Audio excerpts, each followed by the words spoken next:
Hi friends, லஞ்சுக்கு திருநெல்வேலி ஸ்டைலில் சூப்பரான ஒரு பருப்பு குழம்பு எப்படி செய்யலான்னு பார்க்கலாமா? இதுக்கு நான் பருப்பு தான் எடுத்துக்கிட்டேன். நீங்கள் பாசிப்பருப்பு வேணாலும் எடுத்துக்கலாம். இப்போது ஒரு குக்கரில் கொஞ்சம் பருப்பு எடுத்து நல்லா வாஷ் பண்ணி ஒரு 10 மினிட்ஸ் ஊற வச்சு எடுத்துக்கிட்டேன். இதோட காரத்துக்கு ஒரு 6 பச்சை மிளகாய் சேர்த்துக்கிறேன். ஒரு 10 பல் பூண்டை தோல் உரித்து சேர்த்துக்கிறேன். இதோட ஒரு 20 சின்ன வெங்காயத்தை தோல் நீக்கி வாஷ் பண்ணிட்டு பொடியாக கட் பண்ணி அதையும் சேர்த்துக்கிறேன். 3 தக்காளி பழமும் பொடியாக கட் பண்ணி சேர்த்துக்கிறேன். இதோட மஞ்சள் தூள் சேர்த்துக்கிறேன். பச்சை மிளகாயில் உள்ள காரமே போதும், அதனால் எக்ஸ்ட்ரா எதுவும் மிளகாய்த்தூளை எதுவும் சேர்க்க தேவையில்லை.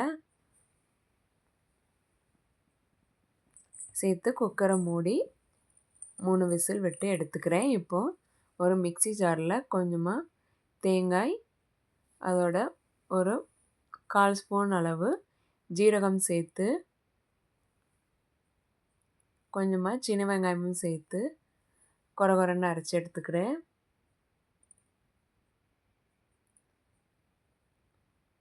குக்கரில் ப்ரெஷர் இறங்கினதும் ஓப்பன் பண்ணி மத்து வச்சு லைட்டாக மேஷ் பண்ணி எடுத்துக்கிறேன். இதோட தேவையான அளவு உப்பும் அரைச்சி வச்சுருக்கிற தேங்காயும் சேர்த்து நல்லா மிக்ஸ் பண்ணி விட்டுக்கிறேன். மிக்ஸி கழுவின தண்ணியையும் சேர்த்துக்கிறேன். சேர்த்து அடுப்பில் வச்சு ஒரு கொதி விட்டுக்கிறேன். லைட்டாக கொதிக்க விட்டு இறக்குனா போதும், நல்லா கொதிக்கணும்னு தேவையில்லை. இதோட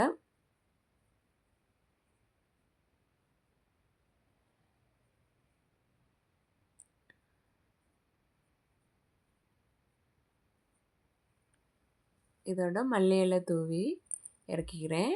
இப்போது இதுக்கு தாளிக்கிறதுக்காக ஒரு தாளிப்பு கரண்டியை அடுப்பில் வச்சு எண்ணெய் ஊற்றிக்கிறேன்.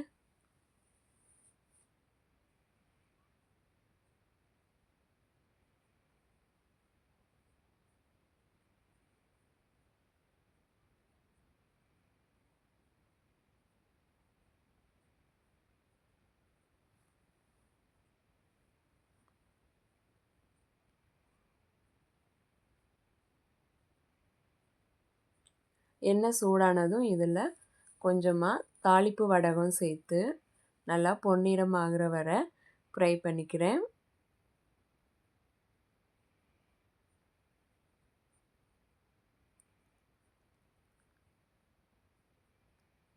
ஃப்ரை பண்ண இந்த தாளிப்பு வடகை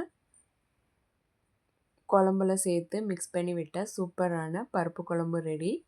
நீங்களும் ட்ரை பண்ணி பாருங்கள். இந்த வீடியோ உங்களுக்கு பிடிச்சிருந்தா லைக் பண்ணுங்கள், சப்ஸ்கிரைப் பண்ணுங்கள், கமெண்ட் பண்ணுங்கள், உங்கள் ஃப்ரெண்ட்ஸுக்கும் ஷேர் பண்ணுங்கள்.